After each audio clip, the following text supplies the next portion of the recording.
నమస్తే రమగారు. నమస్తే జయ. రమగారు, ఈ మధ్య మనం అన్ని సిరీస్లే. కాశీ మజిలీలు, విక్రమ బేతాళాలు, ఇంకా అపూర్వ చింతామణి అంటే ఎప్పుడు అయిపోయింది అనుకోండి. బృహత్ కథలు ఇవన్నీ చెప్పుకుంటున్నాం, కానీ చిట్టి పొట్టి కథల్ని మిస్ అయిపోతున్నాం. ఇవాళ ఒక మంచి కథ చెప్తాం. మొన్న కూడా ఒకటి చెప్పుకున్నాము, భార్యాభర్తల మధ్య అవగాహన. ఓ దాని మీద ఒక కథ. జనరల్గా భార్యాభర్తలు ఒకే మాట మీద ఉండటం, ఒకళ్ళ ఉద్దేశాన్ని ఒకళ్ళు గౌరవించడం కొంచెం తక్కువగా కనిపిస్తుంది జయ కదా. తక్కువ కనిపిస్తుంది. భర్త గారు ఏదో ఉద్దేశం చేస్తే ఇదే ఎప్పుడు ఇంతే, ఇలాగే చేస్తారు, అసలు ఒకనాడైనా నా మాట విన్నావా అని భార్య అంటుంది. ఎప్పుడు నీ గోలేనిది, నా కష్టం నిష్ఠూరం పట్టించుకున్నావా అని భర్తలు అంటారు. ఇది సహజంగా లోక సహజంగా జరిగేది. అయితే బాగా అవగాహన ఉన్న ఒక భార్యాభర్తల కథ అని చెప్తాం. కథ చాలా డిఫరెంట్గా ఉంది, బాగుంది సరదాగా. దీన్ని చిన్నగా బ్రీఫ్గా 5-3 నిమిషాల్లో చెప్పేయచ్చు, పావుగంట కూడా చెప్పుకోవచ్చు. మనం పావుగంట చెప్దాం ఇవాళ. ఒక ఊళ్ళో ఓ రంగమ్మ రామయ్య అని భార్యాభర్త ఉన్నారు. కొంచెం కొత్త పేర్లు పెట్టండి రమగారు. పల్లెటూరు వాళ్ళ కథ కదా మరి. రాజేష్ అలాంటి పేర్లు ఎలా చెప్తాం? పల్లెటూరు వాడి పేరు రాజేష్ అని చెప్పలేకపోతాం కదా, అందుకని ఇదే చెప్దాం, ఇదే కరెక్ట్. సరే. రంగమ్మ రామయ్య.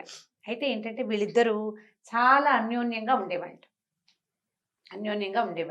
ఏదో చిన్న సంసారం, వాళ్ళ రకంగా వాళ్ళు జీవించేవాళ్ళు. అయితే ఏంటంటే కొంచెం మంచి మాట చెప్పడం, సానుకూలంగా మాట్లాడడం వాళ్ళ బంధ. ఆ ఊళ్ళో ఏ భార్యాభర్తలు కొట్టుకున్నా వీళ్ళిద్దరే కాస్త మాట్లాడి, అబ్బాయితో ఆయన, అమ్మాయితో ఈవిడ మాట్లాడి చక్కగా సానుకూలపరిచేవాళ్ళు. భార్యాభర్తల తగాదాలు ఉండేవి కదా వాళ్ళ చుట్టుపక్కల. ఎవరైనా కొట్టుకున్నా ఏదో మంచి మాటలు చెప్పేవాళ్ళు ఉన్నంతలో. అయితే ఆ ఊరు రాజుగారు, ఆ జమీందారికి వీళ్ళ సంగతి తెలుసు. రాజుగారే, జమీందారు అన్నది రాజుగారు. వీళ్ళ సంగతి తెలుసుకున్నాడు ఆయన. ఇంతలో ఏమైందంటే అప్పట్లో ఏం జరిగేవి, వస్తు మార్పిడులు జరిగేవి. అవును. వస్తు మార్పిడి అంటే ఇప్పుడు ఏదైనా కొనుక్కోవాలంటే వస్తు మార్పిడి అప్పుడే కాదు, నాకు వచ్చిన రోజుల్లో కూడా మల్లెపూలకి వాటికి బియ్యము, ఒడ్లు అలాంటివి ఇచ్చేవాళ్ళం. కేవలం బియ్యం వరకే పరిమితం అయ్యేది కదా రమగారు, అంతకు మించి మార్పిడి జరిగేది. ఏదో మినుములు కదండి, అదే పండిన వస్తువు, అంతే. పండిన వస్తువుకి గేదెకి ఆవుకి కోడి అలాంటివి కూడా చేసుకునేవాళ్ళు. కొన్ని కోళ్ళు ఈ ఆవును తోలితే కొన్ని కోళ్ళు వెనక్కి ఇచ్చేటట్టు అలాంటివి జరిగే వస్తు మార్పిడి ఉండేది అప్పట్లో. అప్పుడు ఇప్పుడు కూడా కొన్ని చోట్ల ఉంది, చిన్న చిన్న పల్లెటూళ్ళలో అక్కడ ఉంటుంది. అంటే ఎలా అనాలి, కోయవాళ్ళు, కొండవాళ్ళు, ఆ ప్రాంతాల్లో కోయలు, కొండలు, కొండ ప్రాంతాల్లో అలా ఉంది. అదే అప్పుడు మామూలుగా జీవితం కూడా అలాగే నడిచేది. అయితే ఏమైందంటే ఈ వస్తు మార్పిడిలో ఏం చేసేవాళ్ళట, మోసం చేసేసేవాళ్ళు. అమాయకుల్ని బాగా మోసం చేస్తున్నారని కొన్ని కేసులు వచ్చేవి రాజుగారి దగ్గరికి. అది కాకుండా ఈ భార్యాభర్తల తగాదాలు మొదట్లో బాగా వచ్చేవి, ఇప్పుడు రావడం మానేసినాయి. అవి బాగా ఉన్నాయి, ఇవి బాగా లేవు. ఎందుకు బాగా లేవు అని రాజుగారు కనుక్కుంటే ఈ రామయ్యను రంగమ్మ ఇద్దరు ఇట్లా మాట్లాడతారని అది తెలుసుకున్నారు. ఇప్పుడు రాజుగారు ఏమంటున్నాడంటే, వాళ్ళ ఎలా ఉంటారు, నాకు నా భార్యకే సరిగ్గా పడిచావదే, రాజుగారికి రాణిగారికే బాగా పడదు. వీళ్ళు ఏం చెప్పి అంటే ఎలా వాళ్ళతో వాళ్ళు సానుకూలంగా ఉంటున్నారు, ఏం చెప్పి ఇతరులను సానుకూలపరుస్తున్నారు తెలుసుకోవాలనుకున్నాడు. రెండో పాయింట్ అంటే ఈ వస్తు మార్పిడి వ్యవహారం మీద కూడా ఆయన కొంచెం చాలా కేసులు ఉన్నాయి, ఇది కూడా తెలుసుకోవాలి. ఏం చేశాడు, ఒకళ్ళిద్దరు ముగ్గురు గూఢచారులను అరే వాళ్ళ సంగతి చూడండి అని పంపించాడు. ఇంతలో ఈ రామయ్య వాళ్ళ ఇంట్లో 2 గేదెలు ఉన్నాయి. ఓ గేదె పాలు ఇవ్వడం మానేసింది, పాలు లేవు, కొంచెం పాలు తగ్గిపోయినాయి.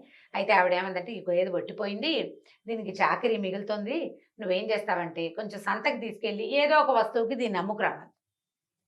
ఈయన మెల్లిగా ఆ గేదెని పుచ్చుకొని నడుచుకుంటూ వెళ్తున్నాడు. పాలు లేవు, ఆ గేదెకి పాలు ఇవ్వటల్లా. వెళ్తుంటే ఒక ఆయన ఎదురుపడ్డాడు.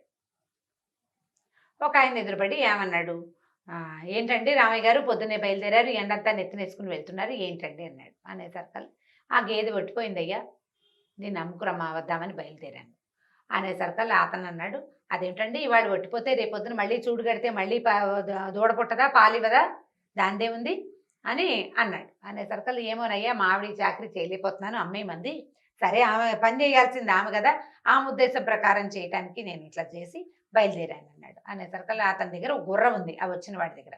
ఆయన అన్నాడు, ఏముందండి కావాలంటే మీకు ఏదైనా నాకు ఇవ్వండి, నా గుర్రం మీరు తీసుకోండి.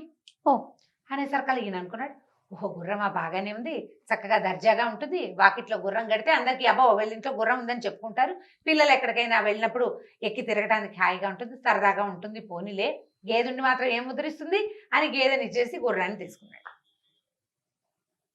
సరే గుర్రాన్ని తీసుకున్న తర్వాత 4 అడుగులు వేసాక ఏమనుకున్నాడు, ఆయన గేదెని తోలుకెళ్ళిపోయాడు. కొంచెం 4 అడుగులు వేసిన తర్వాత ఈయన ఏమనుకున్నాడు, గుర్రం ఎలాగో ఉంది కదా, చక్కగా దీని మీద ఎక్కి స్వారీ చేస్తూ వెళ్ళొచ్చు కదా అని భావించాడు. దాని మీద ఎక్కబోయి దాన్ని చెల్లు అంటే చల్లలేదు గిల్లేదు, దానికి గుడ్డిదది, దానికి ఏం కళ్ళు కనపడవు. అందుకే వాడు అమ్మడానికి తీసుకెళ్తున్నాడు, ఈయన్ని మోసం చేసేసాడు.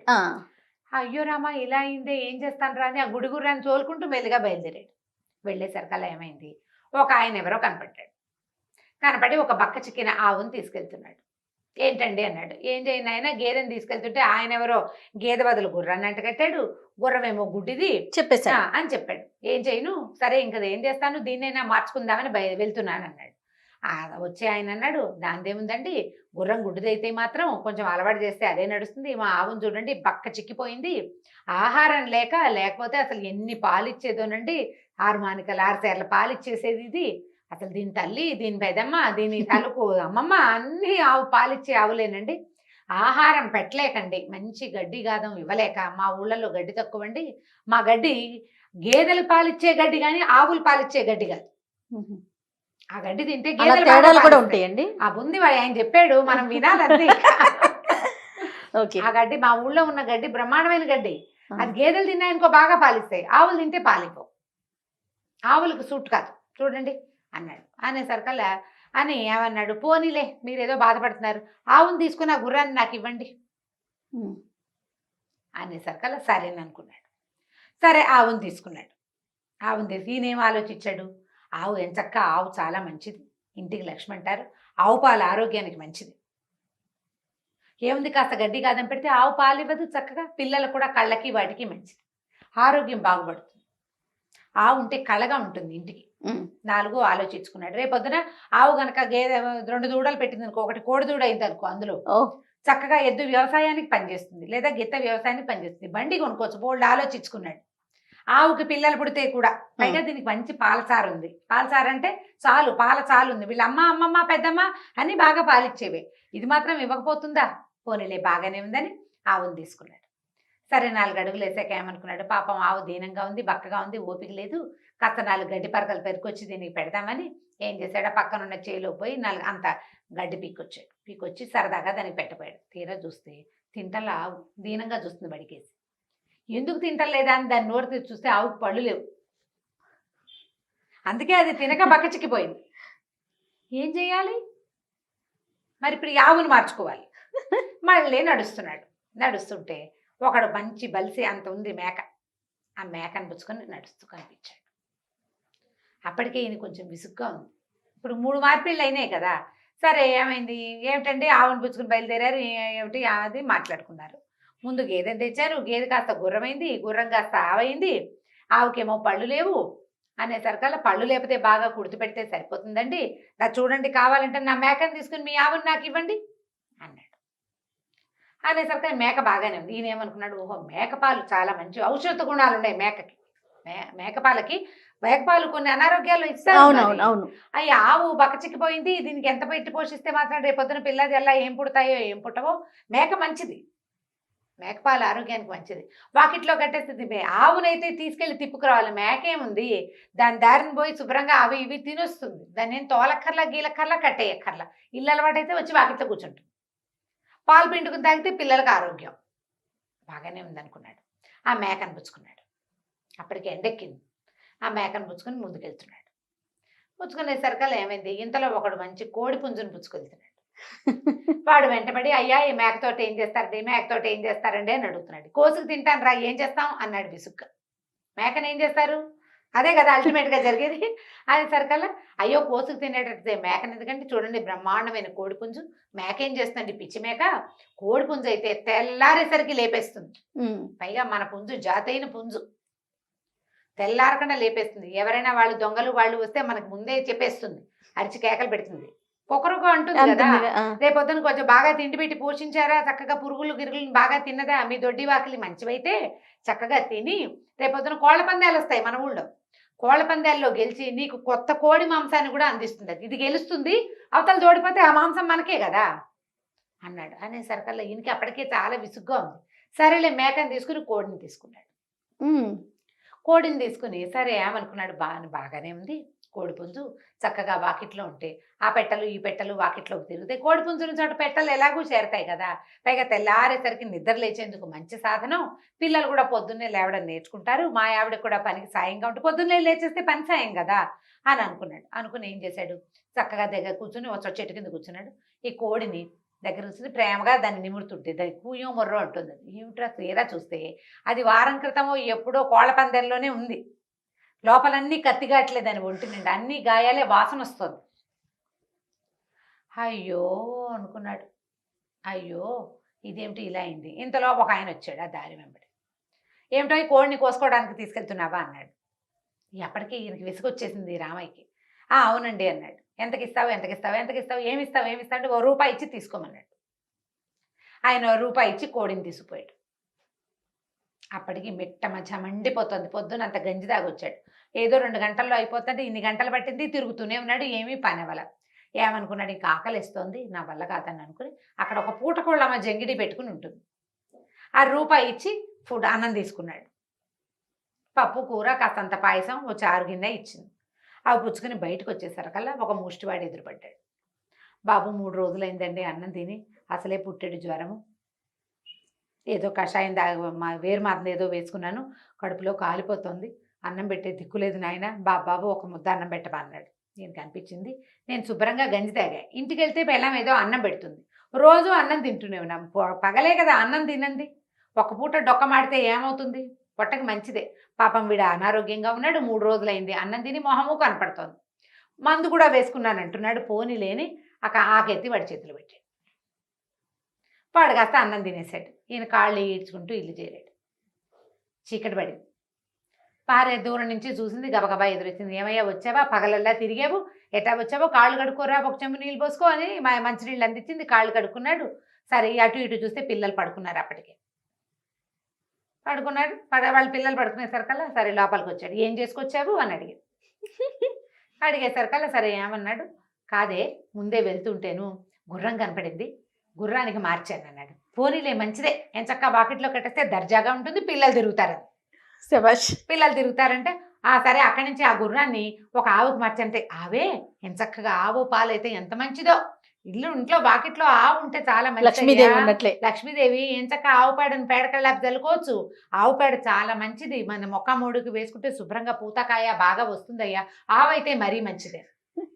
సరికల్ అక్కడితో ఆవునేమో మేకకి మార్చాను అన్నాడు. మేక మంచిదేనయ్యా, మేక పెంటుకలు కూడా ఎంత బలమో నేలకి, పైగా మేకపాలు చాలా ఆరోగ్యం,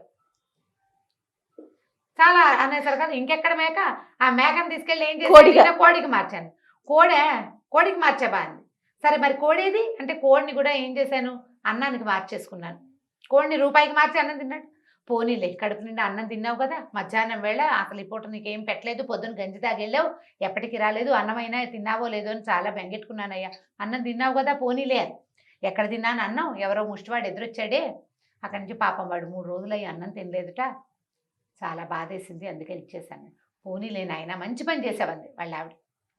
మంచి పని చేసావు. మా నాన్న వాకిట్లోకి ఎవరైనా అన్నానికి వస్తే అన్నం పెట్టాలి అనేవాడు, అన్నం పెట్టకపోతే ఆయనకి నచ్చేది కాదు, చక్కగా మామకు తగిన అల్లుడివి నువ్వు, బంగారు కొండలాగా వాడు ఎవడికో ఏముంది అన్నం, ఇంటికి వచ్చావు, ఇప్పుడు 2 ముద్దలు అన్నం తింటే సరిపోయే, 3 రోజుల నుంచి అన్నం లేని వాడికి అన్నం ఇచ్చావు, చాలా మంచి పని చేసావులే, లేలే అన్నం పెడతాను నీకు. ఇద్దరు కంచాలు పెట్టుకుని అన్నం తిన్నారు.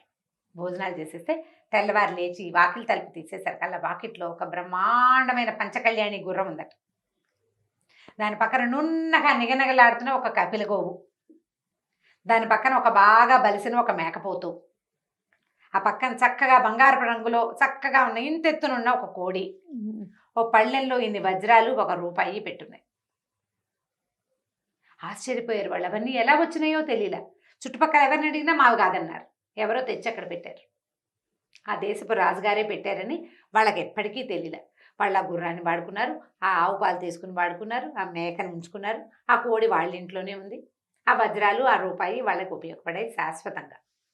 దేనివల్ల ఇది జరిగి ఉండాలి? మంచితనం, సానుకూల దృక్పథం వల్ల. అంతే. ఇప్పుడు మంచిగా ఆలోచించడం. ఆయన ఏదో చేసుకొచ్చాడు, ఆమె చూడండి, ఆమె నానా తిట్లు తిట్టాలి లెక్క ప్రకారం. మొదటి నుంచి తిట్టద్దు, ఒక్కొక్క పనికి 4-5 తిట్లు చొప్పున 456 తిట్లు తిట్టవలసి. కలియుగం కాదు కదా రమ్మగారు. కలియుగంలోనే ఇది. కలియుగుండేనా? ఆ. ఓ. కలియుగంలోనే ఇంత కాకపోయినా ఇలాంటి సానుకూల దృక్పథాన్ని భార్యాభర్తలు కలిగి ఉండాలి. దానివల్ల ప్రపంచం అంతా సానుకూలంగా ఉంటుంది. పిల్లలు సానుకూల దృక్పథంతో ఉంటారు, పెద్దవాళ్ళు సానుకూలంగా ఉంటారు. మా అమ్మ భార్య కొట్టుకున్నారు, తిట్టుకున్నారు, పోట్లాడుకున్నారు. బయట నుంచి వచ్చిన వాడు సులువుగా ఉందని భార్యను కొట్టేస్తారు, లేదా ఏ ఆసరా లేని అమ్మని బయటికి తోసేస్తారు. వీళ్ళిద్దరిని సజావుగా ఉంచుకోవటం రావట్లేదు. ఉంచుకోవాలంటే సానుకూలంగా ఇద్దరు వ్యవహారాలు విని ఆవిడకి చెప్పేది ఆవిడకి చెప్పి, ఆమెకు చెప్పేది ఆమెకు చెప్పాలి, చెప్పగలగాలి, అంతే. ప్రయత్నం చేయాలి. అంత ఈజీ కాదండి అంటారు ఇప్పుడు. మహేష్ చెప్తున్నాడు చాలా కష్టం అని చెప్పేస్తున్నాడు మనకి. మహేష్ వాళ్ళ ఆవిడ చూడాలి, ఆ. ఓహో నువ్వు ఇలా చెప్తున్నావా రమ్మగారికి నువ్వు జయాకి అనేసి అనుకుంటుంది అంటే అప్పుడు. ఆయన ఏం చెప్పట్లేదు, ఇది ఒకటేగా చెప్తున్నాడు, చాలా కష్టం అని చెప్తున్నాడు. చాలా కష్టమే, కానీ సానుకూల ప్రయత్నం దృక్పథం జరగాలి కదా. ఉంటే ప్రతి చోట గెలుస్తాం మనం, ప్రతి చోట గెలవగలుగుతాం. మనకు ఆ దృక్పథం ఉండాలిగా ముందు. Yes. వీడి మాట నేనెందుకు వినాలి అని, దీని కష్టం నేనెందుకు అర్థం చేసుకోవాలని ఈ రెండు భావాలు ఉంటే కుదరదు. వీళ్ళతో కలిసి ఉండాలి, సర్దుకుందాం. చిన్న చిన్న వాటికి సర్దుకోవచ్చు, పెద్ద వాటికి సర్దుకోలేకపోతాం అనుకో, పోనీను చిన్న వాటికి సర్దుకోవచ్చు కదా, ట్రై చేయాలి. బాగుంది కదా కథ? చాలా బాగుంది రమ్మగారు. మగవాళ్ళందరికి ఎంత నచ్చిద్దో కానీ చాలా బాగుంది. రైట్ రమ్మగారు, నమస్తే. నమస్తే జయ. ఈ వీడియో కనుక మీకు నచ్చినట్లయితే లైక్ చేయండి, షేర్ చేయండి. మరిన్ని ఇంట్రెస్టింగ్ వీడియోస్ కోసం మా ఛానల్ని సబ్స్క్రైబ్ చేసుకోండి.